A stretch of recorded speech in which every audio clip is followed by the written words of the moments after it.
I will take poems by famous people, famous poems, and rewrite them in a parody form. Okay.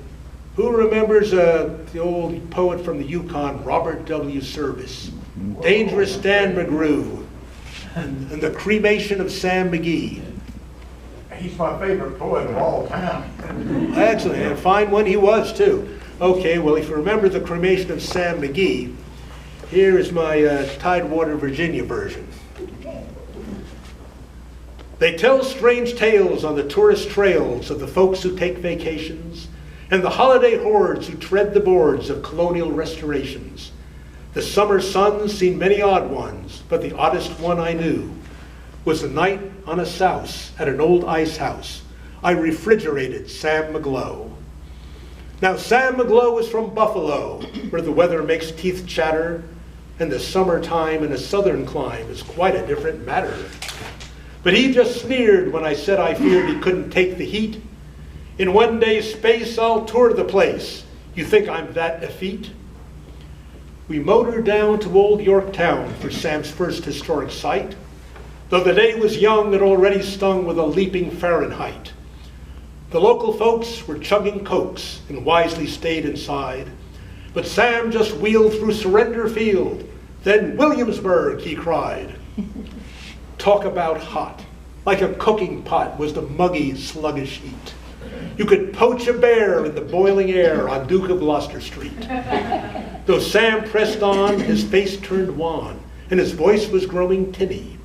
As he mopped his brow, he had to allow it was warm in old Virginia. Yet still he strode that baking road, vowing he'd end the tour.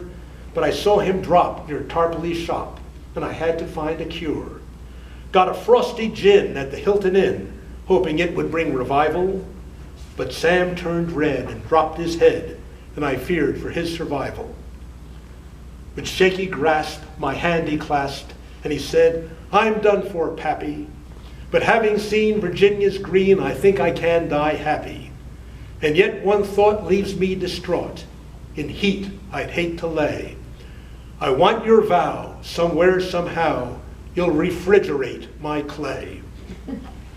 The gins, I had 5, failed to revive, and strength began to fail him. In sad discourse, he expressed remorse. He hadn't gone to Salem.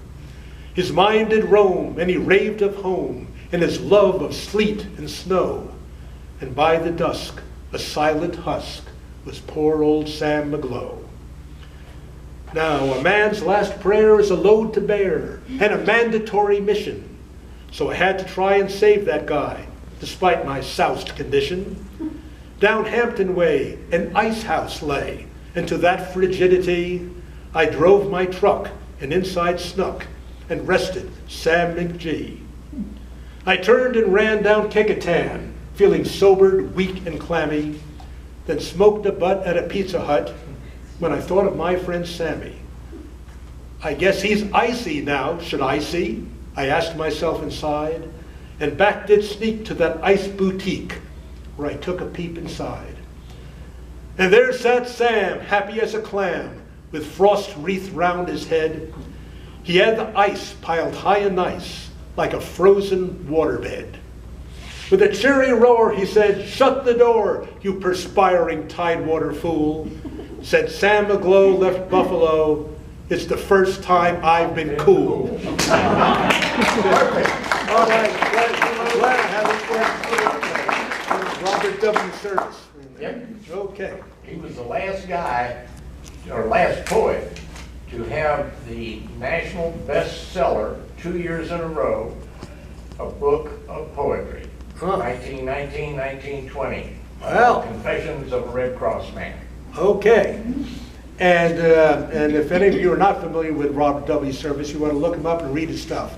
You were perfect with every stanza. Okay. He did the double rhyme inside. Well, yeah, that's right. Okay. I sat there with the original poem by my side saying, how can I flip this around the other way? It was perfect. Thank you very much, sir. Okay.